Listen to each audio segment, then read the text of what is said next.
Você a tomar o seu lugar, vamos nos assentar, nós vamos dar início a esse culto, a esse tempo, como igreja, como povo de Deus, para bendizermos ao Senhor, para adorarmos o nosso Deus.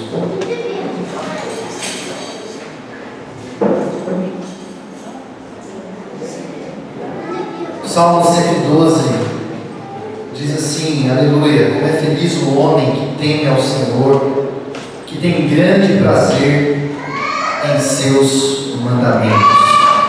Queridos, nós somos chamados para viver de acordo com a palavra de Deus, de acordo com a vontade de Deus, está revelada para nós de forma escrita e agora por meio da ação do Espírito Santo.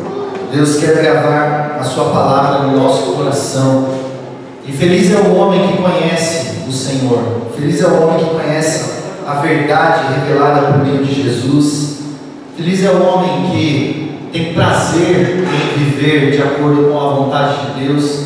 Ele cuida de nós, Ele promete as suas bênçãos sobre as nossas vidas, e de fato não há nada melhor do que experimentar a paz, a graça, o amor de Deus por meio do nosso Senhor Jesus Cristo. Nós estamos aqui como igreja, como povo de Deus, em obediência à palavra do Senhor, que nos convida a congregarmos, nos convida a reunirmos, nos convida a prestarmos culto a esse Deus que nos salvou de modo tão especial, e também proclamarmos esta nova vida que Deus tem para os homens por meio de Cristo Jesus.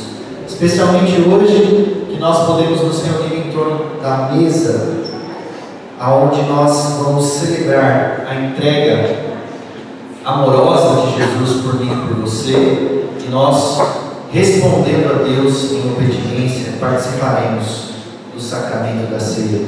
Convido você a fechar os seus olhos, abaixar a sua cabeça, colocar a sua vida diante de Deus agora, clamar ao Senhor, orar ao Deus eterno, pela mediação de Jesus Cristo, o nosso Senhor, e a ação do Espírito Santo de Deus no nosso coração. Ó Pai, nós estamos na Tua presença, Senhor. Tua palavra garante que o Senhor nos ama por meio de Cristo, e o Senhor derramou o Santo Espírito nos nossos corações, confirmando que somos o Teu povo, que somos filhos do Senhor. Ó Pai, nós queremos agora, como igreja, prestar este culto a Ti, queremos adorar o Teu nome, queremos, ó Deus, ter prazer na Tua palavra, como diz o Salmo 112. Queremos, ó Pai, aprender mais de Ti, queremos sair cheios de Ti, ó Pai. O Senhor sabe que somos miseráveis, que somos pecadores, ó Pai, reconhecemos a nossa fraqueza, a nossa fragilidade. Ó Deus, e pedimos que o Senhor possa nos tratar, nos moldar, para vivermos de acordo com o Teu querer. Tem misericórdia de nós, ó Pai. Sabemos que no sangue de Jesus temos remissão dos pecados. É no sangue de Jesus que temos essa ousadia de falar com o Senhor, de louvar o Senhor, de adorar o Senhor, porque sabemos que em Jesus nós temos o perdão, somos gratos por isso, ó Pai. Aceita o nosso culto, Senhor. Visita o nosso coração, visita as famílias que entraram aqui nessa noite, ó Pai. Em nome de Jesus que nós oramos. Amém. Amém. Convidar o ministério de louvor aqui à frente.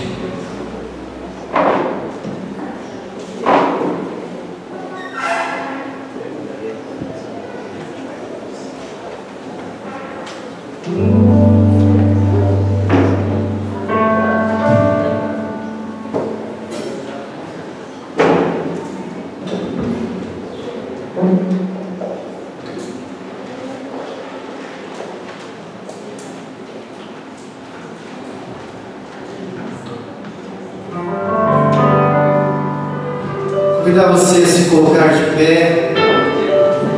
Nós confiamos no Senhor, confiamos na Sua graça, no Seu amor. Ele renova o nosso coração. Vamos adorar o eterno Deus.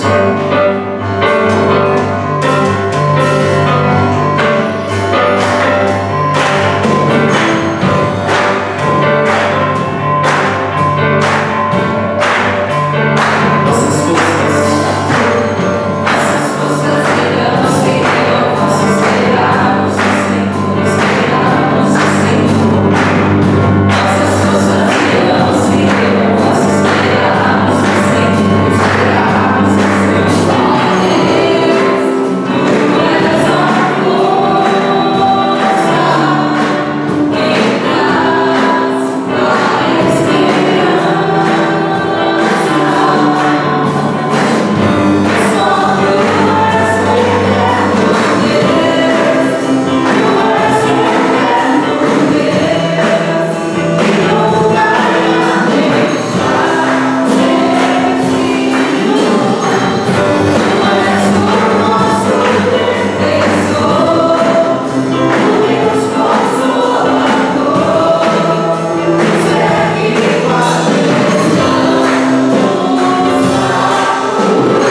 minha libertação, para a sua libertação.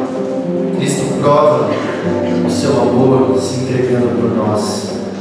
O toque de Jesus é maravilhoso. Nós precisamos desse toque para a salvação, mas nós precisamos do toque de Jesus sempre na nossa caminhada. Às vezes nós precisamos de um empurrãozinho, né? Vamos ficando cansados, vamos ficando abatidos. Sempre há da parte de Deus o seu amor, a sua graça. Ele vem com a sua mão poderosa, nos animando, nos incentivando. Nós podemos realmente contar com isso. Nós queremos orar, interceder por você, você que está passando por lutas, você que precisa desse toque da graça, para você continuar caminhando, enfrentando as lutas da vida. Nós queremos pedir ao Espírito Santo de Deus que anime o seu coração, que não deixe você desistir. Convidar o pastor Luiz aqui à frente. Se você tem algo a entregar ao Senhor, se você tem uma aflição, fique de pé. Nós queremos orar por você, pela sua casa, pelo seu problema. Nós queremos clamar a Jesus.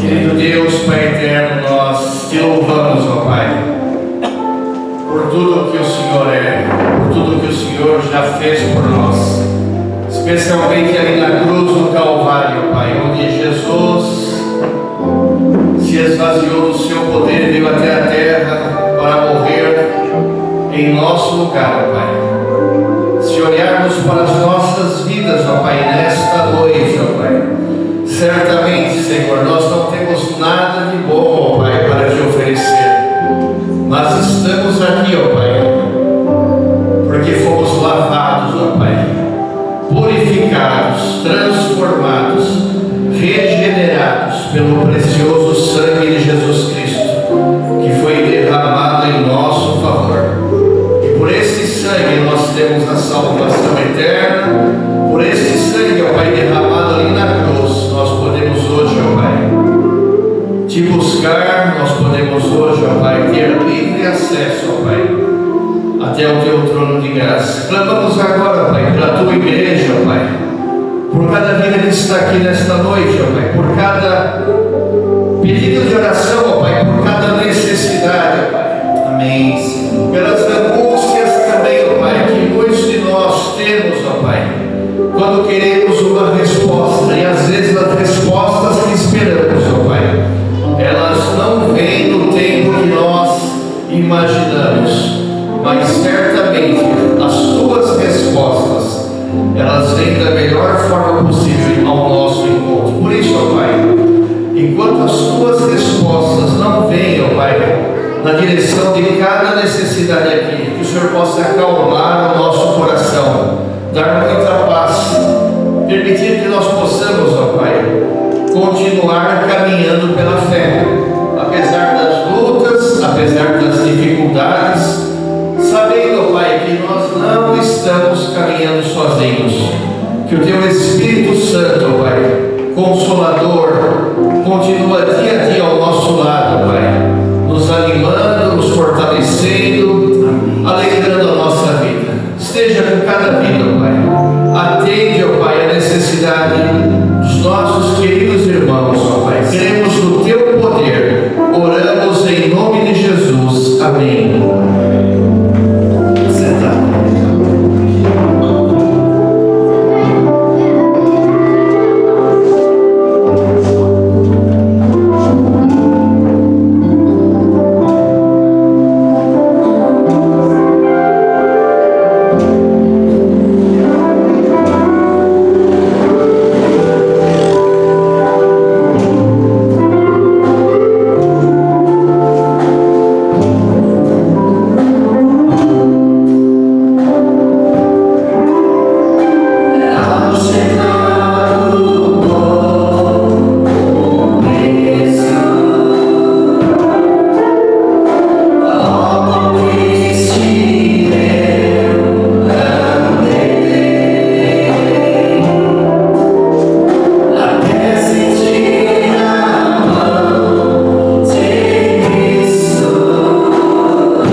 acordo com a vontade de Deus, vivermos de modo sábio. E nós já falamos aqui então que sabedoria, segundo a palavra de Deus, é viver a vida na perspectiva de Deus, é viver uma vida que agrade o coração de Deus. E nós precisamos desesperadamente de sabedoria, tá? Então esse é o desafio. Vamos lá? Viver e lidar sabiamente com o poder. Nós falamos aqui a respeito de realidades como o dinheiro, como o sexo na semana passada, e hoje nós vamos encerrar falando a respeito de lidar sabiamente com o poder. Para quem não estava aqui, nós vamos recapitular algumas coisas para você entender que nós precisamos desesperadamente de sabedoria para lidar com essas três realidades: dinheiro, sexo e poder. Bom, o texto de Tiago, ele tem nos convidado a colocar a nossa vida diante de Deus em oração, com fé, conforme o próximo versículo diz, e pedir a Deus para que Ele realmente nos dê sabedoria. Vamos ler juntos aí mais uma vez? Leiamos.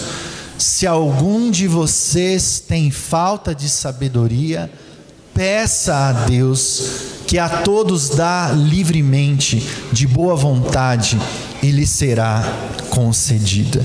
Então nós estamos falando que a sabedoria, ela nos dá uma ampla visão da vida, ela nos dá uma visão sobre as consequências das nossas escolhas. A sabedoria nos faz pensar sobre qual caminho estamos tomando, sobre as consequências das nossas decisões. Por isso ela amplia a nossa mente, ela nos faz ver além e ela nos faz então andar de acordo com a vontade de Deus. Então eu e você, como discípulos de Jesus, agora somos convidados a orar, somos convidados a conhecer cada vez mais a palavra de Deus, para que a gente possa viver de modo que realmente agrade a Deus. E por que nós precisamos de sabedoria? Porque ainda há resquícios dentro do nosso coração daquilo que nós chamamos da velha natureza, da natureza caída. Ainda há resquícios de um velho homem que ainda se rebela contra Deus, que ainda tem dificuldade com a vontade de Deus.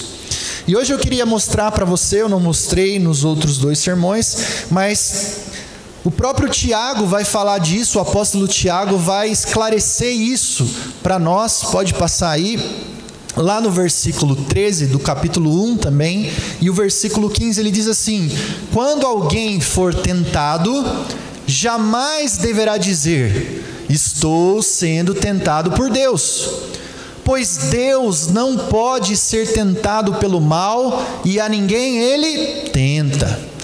Cada um, porém, é tentado pela própria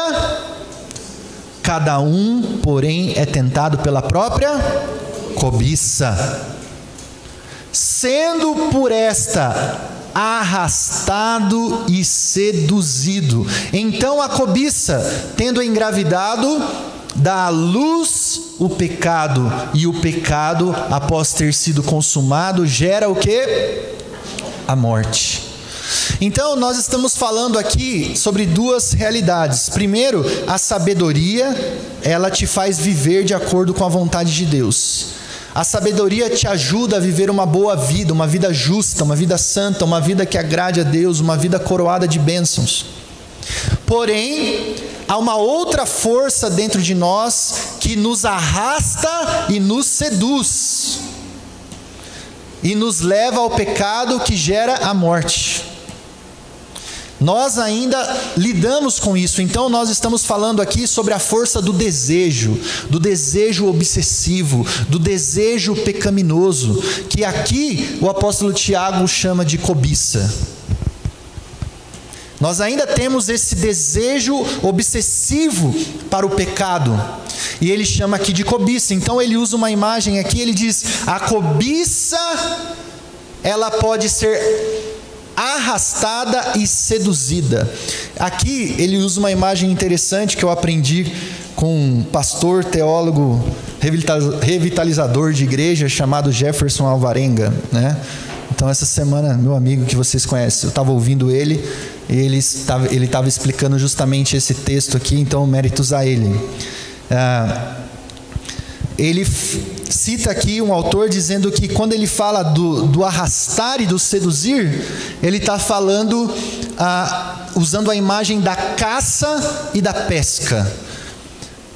O caçador vai lá, faz uma armadilha e ele pega a presa. E depois ele arrasta a presa. É isso que a cobiça faz. Ela te pega, ela é uma armadilha. O desejo obsessivo, a hora que você menos espera, ele pega você e te prende. E aí ele fala também que ela o seduz, e essa imagem é a imagem do pescador. Por quê? O que o pescador faz? O pescador, ele seduz quem? O peixinho, né? Ele põe lá uma minhoquinha, uma comidinha, joga lá a comidinha, e aí o peixinho olha aquela comidinha, olha que gostoso, que maravilha, uma sedução, né? E o peixe então não morre pela boca, né? Ele morre pelo estômago. Ele é seduzido. Mas a hora que ele morde, já era. Ele é fisgado. Percebe como funciona a dinâmica? Então eu não posso pôr a culpa em Deus quando eu sou tentado para o mal, porque Deus não me tenta para o mal. Isso está ainda no meu coração. Resquícios de um velho homem, a minha cobiça, o meu desejo obsessivo. Sou arrastado, sou seduzido. E aí ele diz, quando isso me pega, quando isso me arrasta, quando isso me seduz, aí ele usa a imagem da mulher grávida, né? Então a cobiça, tendo engravidado, dá a luz ao pecado. Olha que interessante o que ele está falando aqui. Porque a mulher, ela engravida e ela gera vida. Mas quando você é seduzido, arrastado pela cobiça, ela engravida do pecado e não gera vida, gera morte. Então é isso que o pecado faz, ele destrói. Ele acaba com tudo aquilo de bom que você construiu, com tudo aquilo de justo que você construiu. Esse é o problema. É por isso então que nós precisamos desesperadamente da sabedoria de Deus. Porque de repente você é seduzido, arrastado para o mal, você peca e o pecado destrói a sua vida. Então nós precisamos da sabedoria de Deus, e nós temos falado sobre isso. E nós precisamos da sabedoria de Deus, e temos mostrado isso, por quê? Porque o dinheiro atrai o nosso amor obsessivo, o nosso desejo obsessivo, nós cobiçamos o dinheiro, e se a gente não aprender a lidar bem com o dinheiro, ele vai realmente destruir a nossa vida. Nós falamos também que o nosso desejo para o sexo pode ser destrutivo. Temos cobiça na área sexual, e isso também pode destruir a nossa vida. E hoje nós vamos falar da última questão aqui, que é o poder também, a nossa relação com o poder, e como isso tem arrastado o coração dos homens, como o poder tem seduzido o coração dos homens, e o poder mal usado ou desequilibrado tem causado muita tragédia, muita dor, muita destruição. E civilizações inteiras foram prejudicadas, arruinadas por causa da sede do poder, do desejo do poder. Mas o poder pode ser exercido em vários níveis, como a gente vai ver aqui, na igreja, na família, no trabalho, nas relações de amizade. E nós precisamos lidar corretamente com o poder, porque senão nós vamos também nos destruir, e principalmente nós vamos destruir os relacionamentos, que são tão preciosos e tão caros para nós, os relacionamentos. Queridos, vamos lá. O texto de sabedoria, nós temos falado, usado os provérbios aqui, que é um texto de sabedoria que está na palavra de Deus. Ele vai falar a respeito do orgulho. E nós começamos a perceber então que o orgulho está de mão dada, com o problema do poder. Sempre que o poder é usado de uma forma destrutiva, o orgulho está relacionado a isso. Pessoas orgulhosas, pessoas arrogantes, quando estão num lugar de poder, ou quando tem poder em suas mãos, elas causam destruição. E todos nós sabemos o que é o orgulho. Então, se eu for um pai orgulhoso, eu serei autoritário, destruirei a minha família. Se eu for uma esposa orgulhosa, eu vou oprimir os meus filhos, vou destruir a vida dos meus filhos. Se eu for um patrão orgulhoso, eu também vou oprimir e prejudicar os meus funcionários. E assim vai. Então, olha só o que Provérbios 11, 2, ele diz para nós: quando vem o orgulho, chega a desgraça, mas a sabedoria está com os humildes.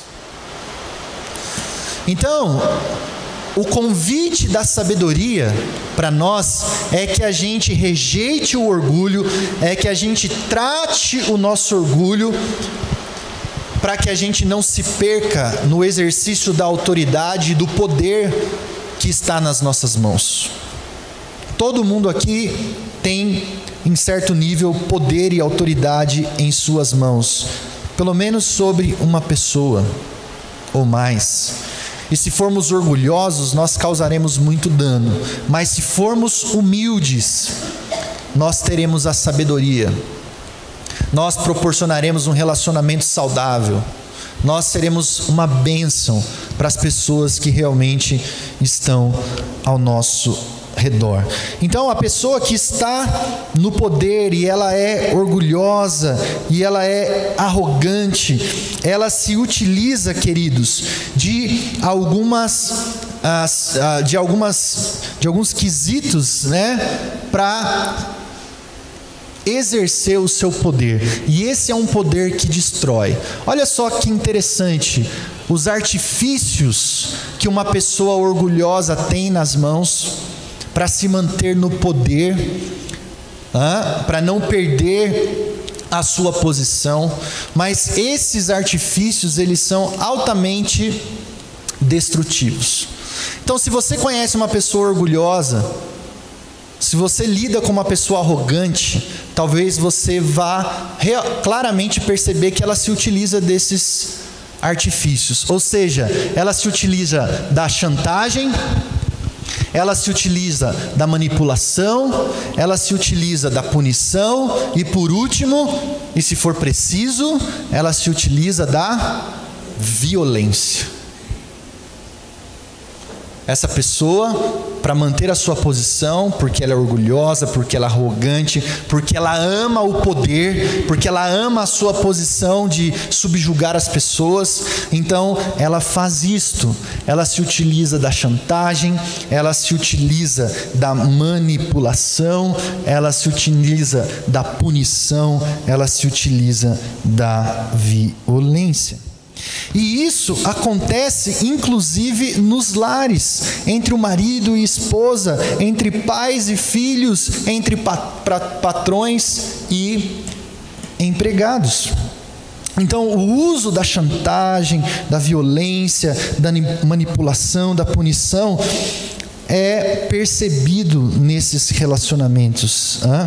Então, alguns maridos, eles mantêm a ordem na casa, eles exercem a sua autoridade, não pelo amor, pelo sacrifício para com a sua família, mas eles fazem isso usando esses artifícios, fazendo chantagem contra a esposa, contra os filhos, manipulando as situações, e alguns, infelizmente, se utilizam da violência.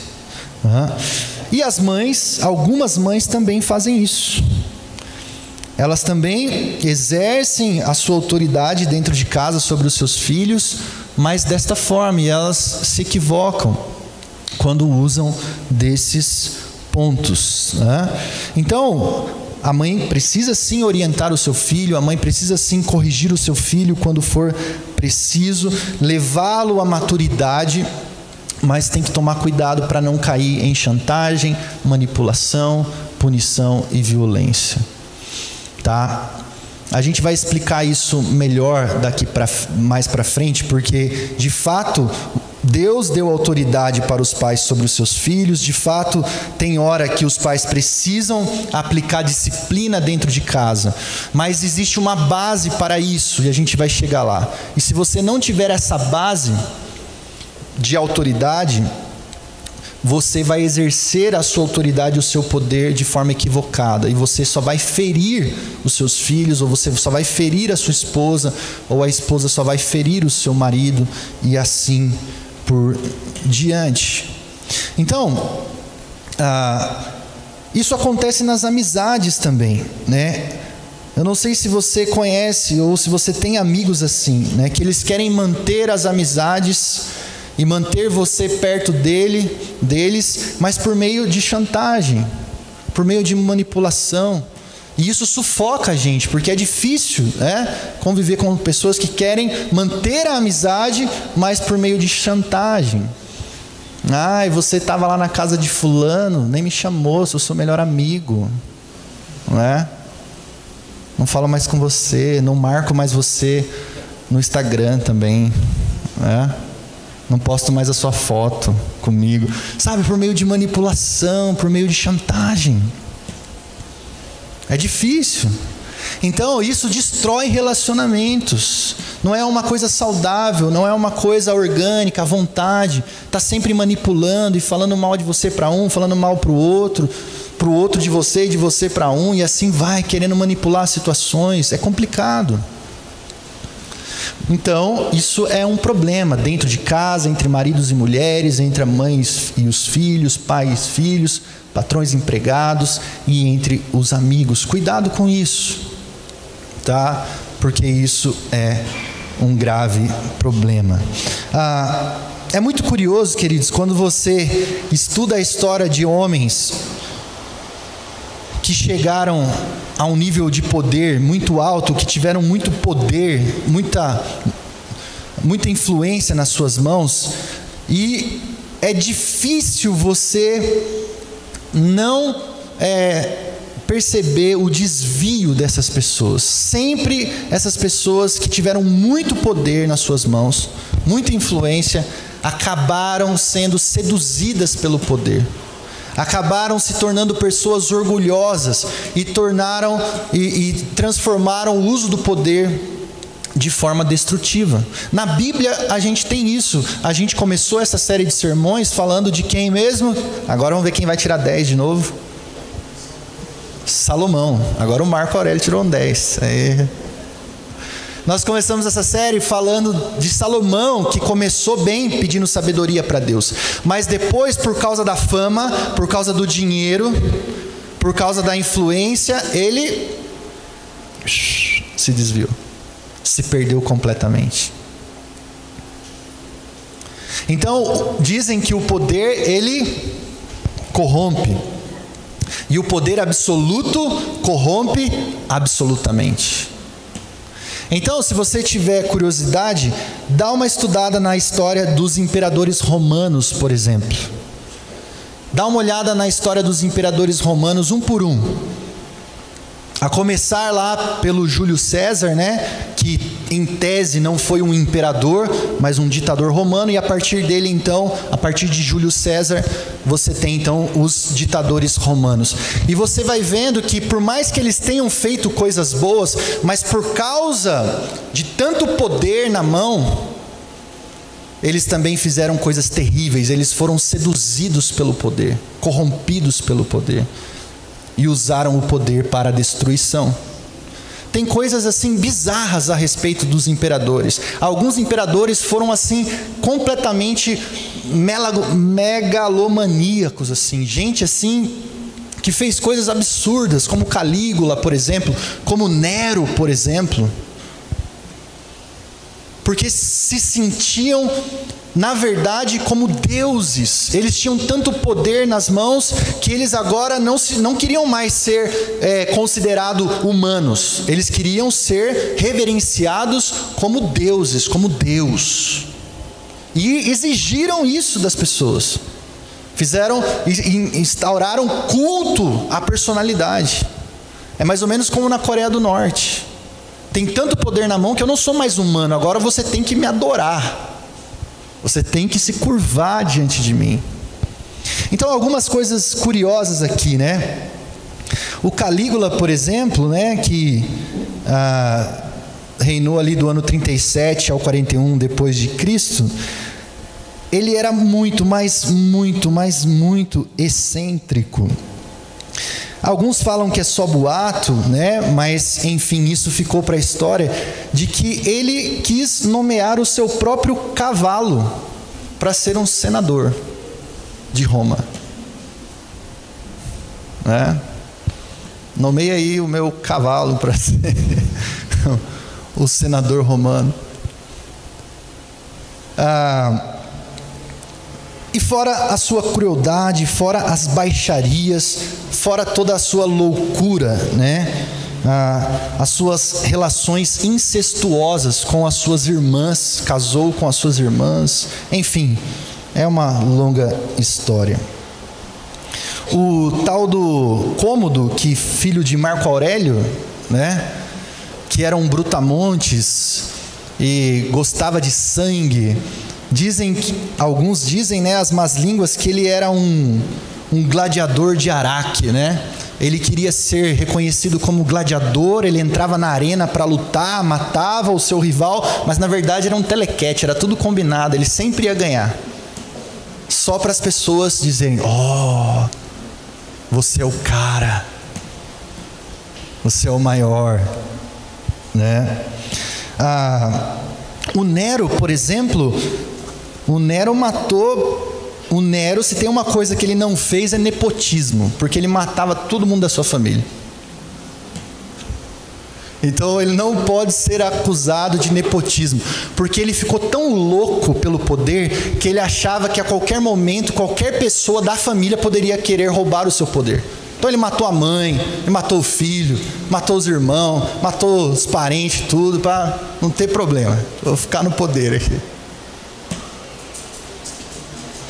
Então, gente que fica completamente louca, ela fica louca porque tem sede de poder. Então você pode lidar com pessoas assim no trabalho, na empresa, na família.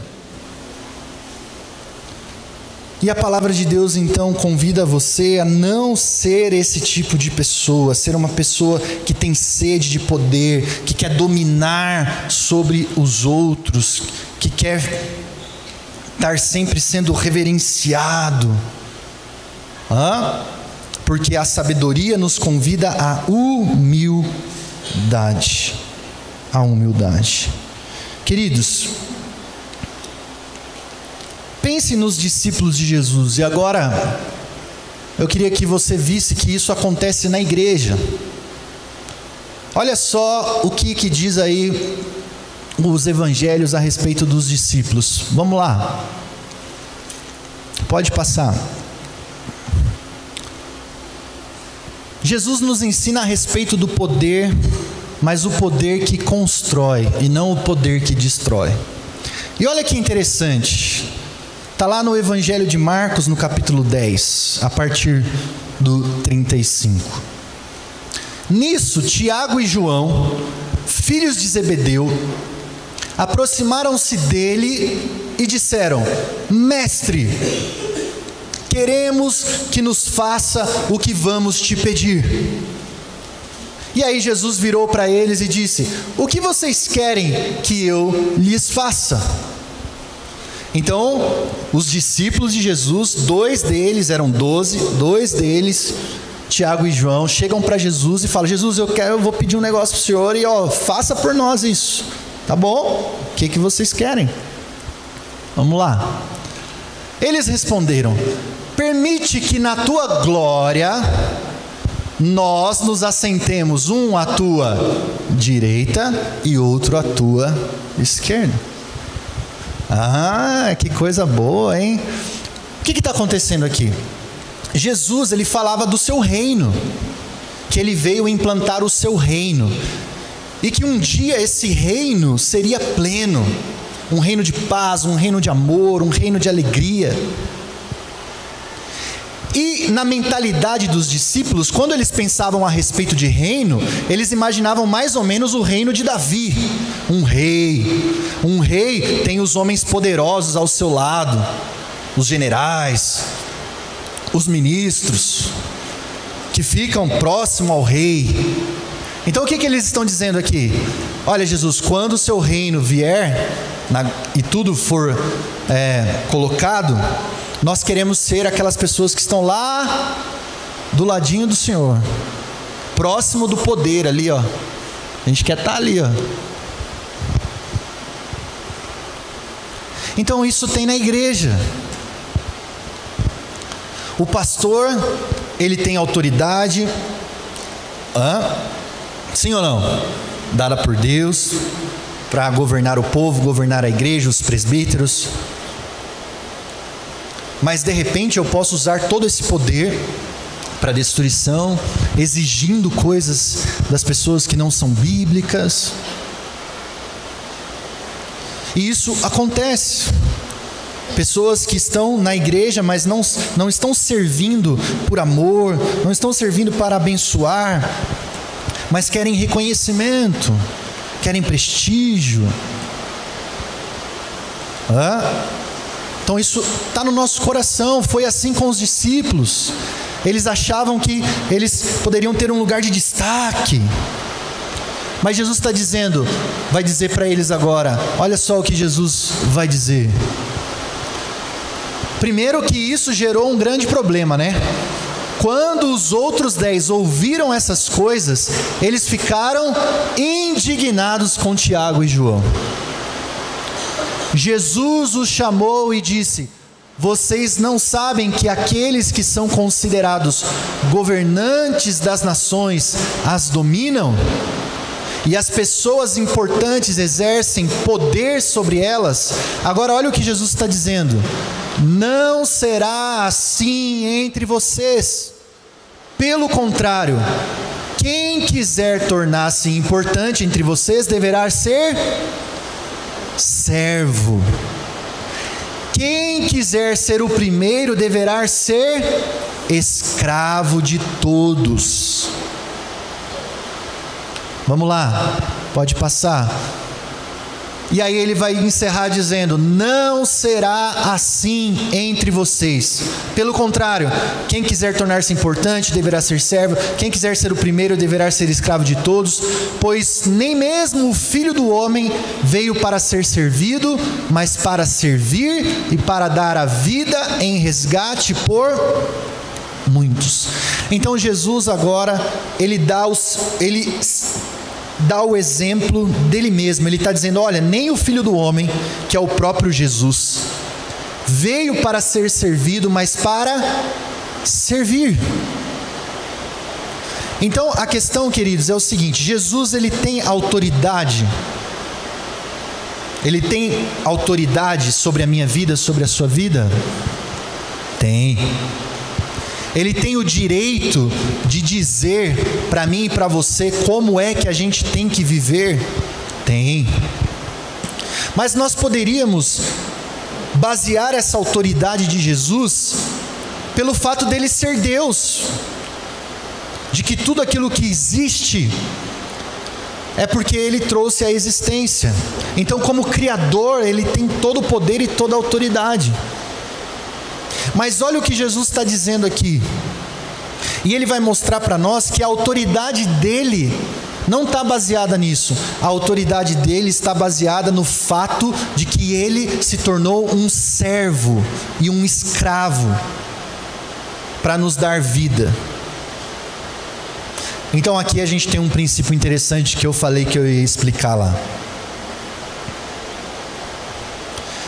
Nós cristãos, então, entendemos que nós precisamos ter legitimidade para exercer autoridade. É preciso haver legitimidade para exercer autoridade. Muitos governos estão no poder e estão exigindo das pessoas respeito e obediência. E a palavra de Deus diz isso, que a gente deve respeitar os governantes. Mas muitos governantes perderam a legitimidade. Agora eles estão no poder por meio da força, da violência. E por que eles perderam a legitimidade? Porque eles deixaram de servir o seu próprio povo. Então as pessoas não têm poder absoluto, só Deus tem. E principalmente quando a autoridade deixa de cumprir a sua função, então ela perde a legitimidade do seu poder e da sua autoridade. O que eu estou querendo dizer com isso? É que você, como marido, você tem autoridade na sua casa porque Deus te deu. Só que você precisa exercer essa autoridade de forma legítima. E como é que você exerce essa autoridade de forma legítima? Quando você é um servo. Você se sacrifica pela sua família. Você dá o sangue por eles. Então você está exercendo a sua autoridade de forma legítima. Mas se você é um preguiçoso, se você não cuida da sua família e quer exercer autoridade na base da violência, da manipulação, da chantagem, isso não tem autoridade nenhuma. Você, mãe, tem autoridade sobre o seu filho, sim, inclusive para discipliná-lo. Mas você, mãe, precisa ter legitimidade. E a legitimidade está no fato de que você é servo dos seus filhos, você se sacrifica por eles. Então você exerce a sua autoridade com legitimidade.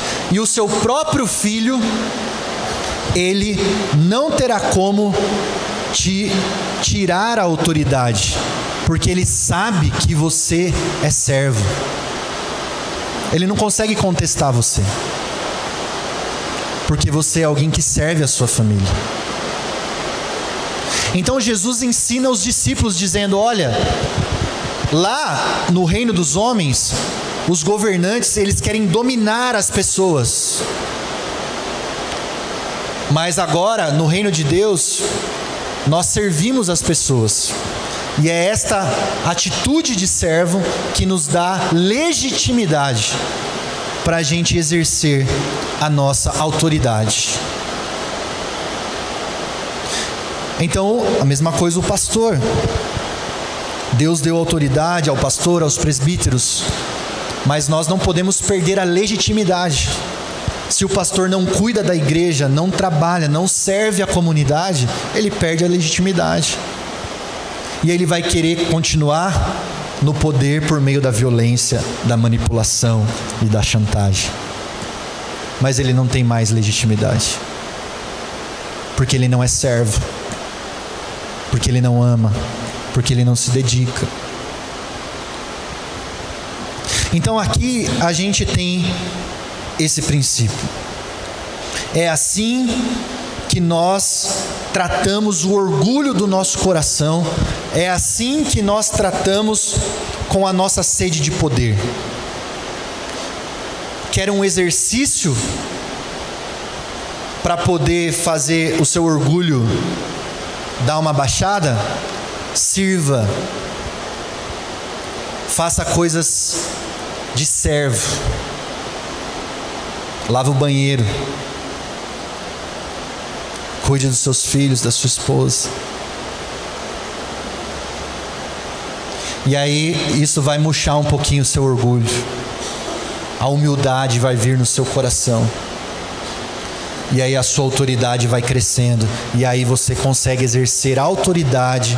Você consegue usar o poder para a construção de bons relacionamentos, para fazer fluir o reino de Deus. Porque a sua autoridade é legítima.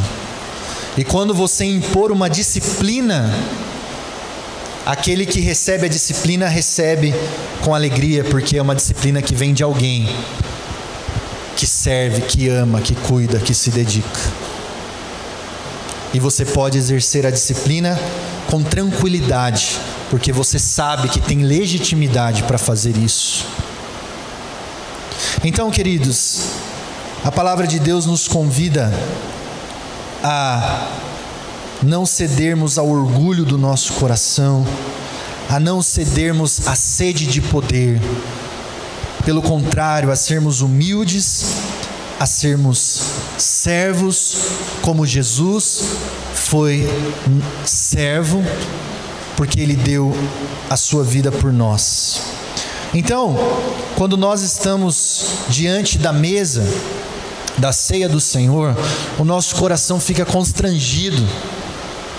Quando nós olhamos para nós mesmos e vemos que nós, em algumas áreas da nossa vida, não estamos obedecendo a Jesus, nós ficamos constrangidos, nós choramos os nossos pecados, porque como que eu não vou me submeter a esse Cristo que deu a vida por mim? Então eu digo: Senhor, tem misericórdia de mim, muda o meu coração, porque o Senhor é digno da minha obediência, do meu amor, do meu respeito. Eu reconheço a sua autoridade, Jesus, sobre a minha vida, porque Jesus me serviu de modo escandaloso, dando a sua vida, se entregando por nós. Então, o amor de Cristo me constrange. Quando eu reconheço os meus pecados, a minha falta de obediência, eu fico constrangido, eu choro, eu me arrependo, porque eu quero agradar a esse Jesus que me amou e que me serviu de modo escandaloso, sem limites. Ele foi o maior servo de todos, por isso Ele tem toda a autoridade sobre a minha vida, sobre a sua vida.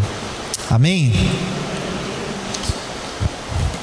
Nós vamos preparar o nosso coração para esse momento especial na vida da igreja, e nós vamos cantar mais um hino, fazendo deste hino a nossa oração, preparando o nosso coração para esse momento da ceia.